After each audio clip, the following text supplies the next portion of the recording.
like, bro. She got a kid. Look at his back. Oh my god.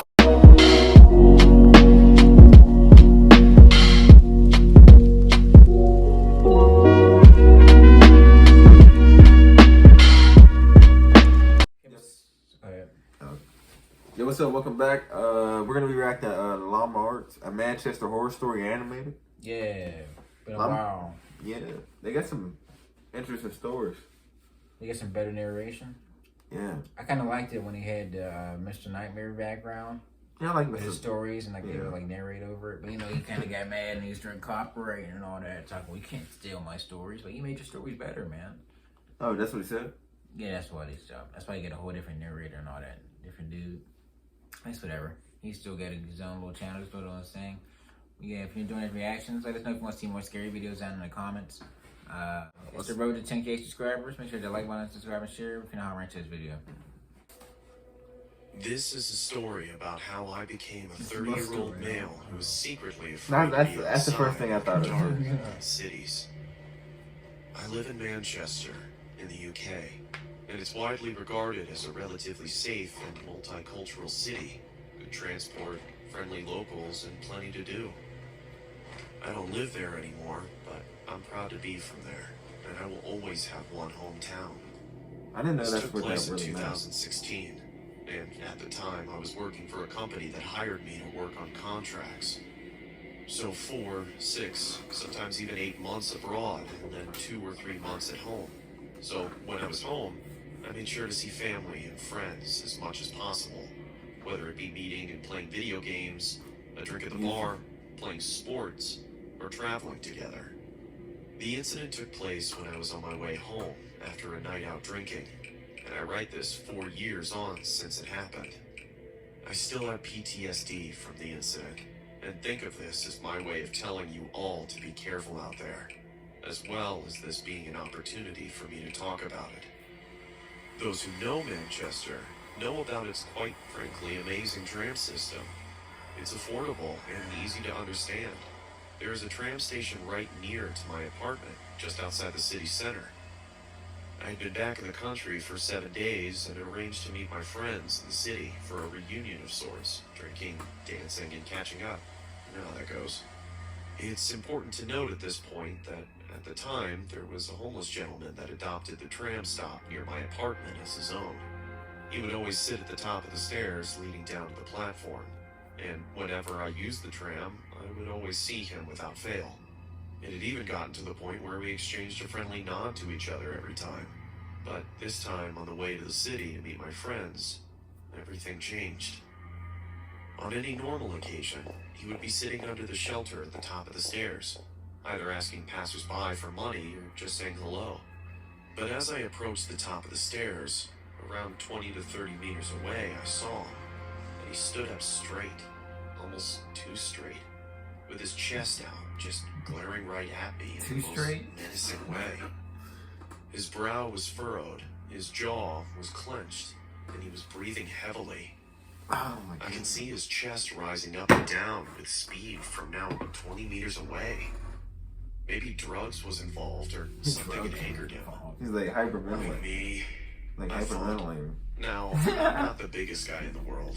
I'm 6 foot and athletic, but I don't believe violence is the answer in any case. I'm Martin Luther King. I was gonna need it all, but the way this guy looked at me sent shivers down my spine.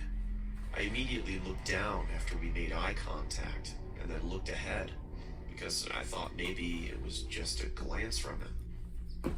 Then, I looked back at him again, when I was even closer and his eyes were still on me. This time they were wide, and he looked unhinged like he was ready to attack. I looked away again because at this point I felt I had to ready and prepare myself for a potential confrontation with this guy. When I was close to him, I looked back again, and he took a step forward, watching my every move, looking me up and down as if he was assessing my weaknesses. As I approached the top of the staircase, he was turning his head as I moved. I knew that this was not normal behavior from him, or anyone for that matter. I thought I have to address this, because he's freaking me out, so I stopped, met his gaze, and pointed my body towards him just before I went down the stairs. And I calmly asked him, "Is everything okay, mate? Can I help you with something?" Nothing. Ah. I got absolutely nothing as he looked into my eyes. Yeah, I just walked He was away. breathing at this point through his nose, and he looked like he was having some sort of episode. So I moved on and quickly went down the stairs. What the fuck has gotten into this guy? I almost felt bad for him. At the halfway point of the stairs, I looked behind me to see him standing at the top, looking down, directly at me again.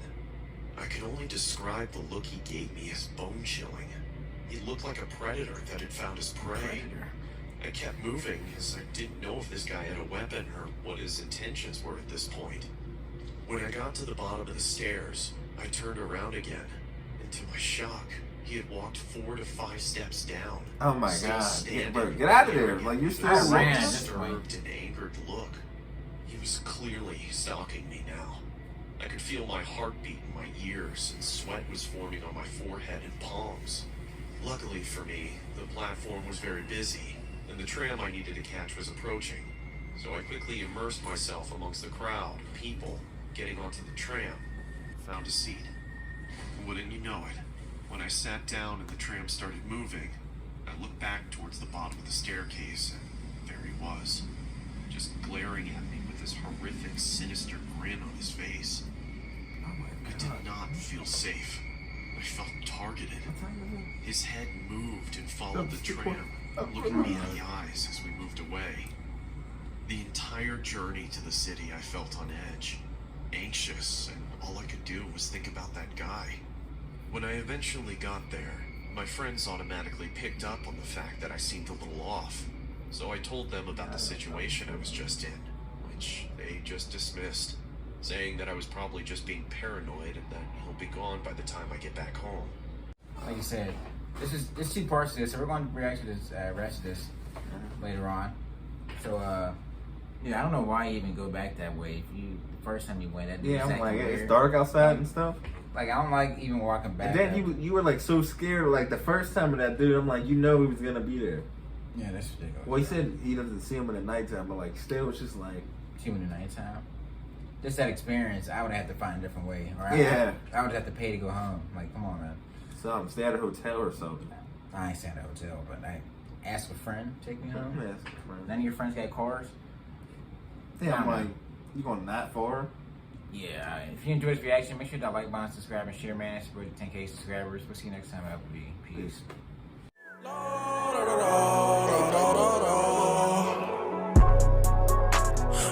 da da.